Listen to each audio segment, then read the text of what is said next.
ग्रामदैवत श्री दर्लिंग यात्रेनिमित्त येणाऱ्या सर्व भाविक भक्तांचे हार्दिक स्वागत। स्वागतोत्सुक श्रीराम ग्रामीण बिगर शेती सहकारी पतसंस्था मर्यादित चळे तालुका पंढरपूर।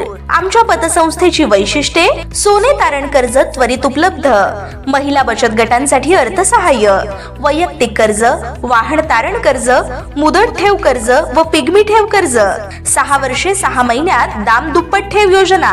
ग्रामीण भागातील नागरिकांसाठी गेल्या 30 वर्षांपासून आर्थिक सेवा देणारी व कैवल्यवासी नारायण अण्णा मोरे यांच्या आशीर्वादाने वाटचाल करणारी श्रीराम ग्रामीण बिगर शेती सहकारी पतसंस्था चळे तालुका पंढरपूर जिल्हा सोलापूर।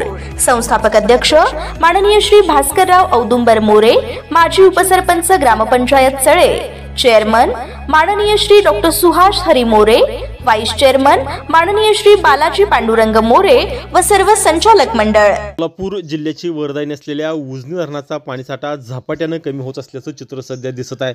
उजनी धरणातून सोलापूर शहर, विविध पाणीपुरवठा योजना, औद्योगिक प्रकल्प यासाठी नियोजनानं पाणी सोडण्यात येतं।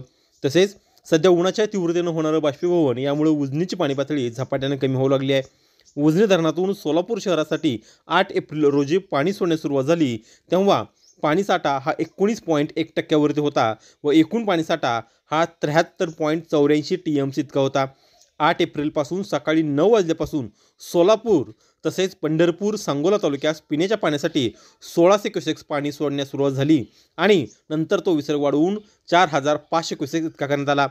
आज दिनांक 13 एप्रिल रोजी सकाळी 6 वाजता उजनी धरणाची टक्केवारी ही 9.84 इतकी असून धरणामध्ये 68.93 TMC इतका पाणीसाठा शिल्लक असून उजनी धरणातून सीनामाळ्यासाठी 333 क्युसेक्स, दहेगावसाठी 80 क्युसेक्स, बोगद्यासाठी 720 क्युसेक्स, मुख्य कालव्यासाठी 2950 क्युसेक्स, वीज निर्मितीसाठी 1600 क्युसेक्स आणि उजनी धरणातून जे सोलापूर शहरासाठी पाणी सोडण्यात येतं ते 4400 क्युसेक्स असा एकूण 6000 क्युसेक्सचा विसर्ग उजनी धरणातून सुरू असून अजून पावसाळा सुरू होण्यास 1.5 ते 2 महिन्याचा अवधी असून धरणाची पाणी पातळी ही आत्ता 10% आल्यानं धरण पुढच्या काही दिवसातच मायनसमध्ये जाणार आहे।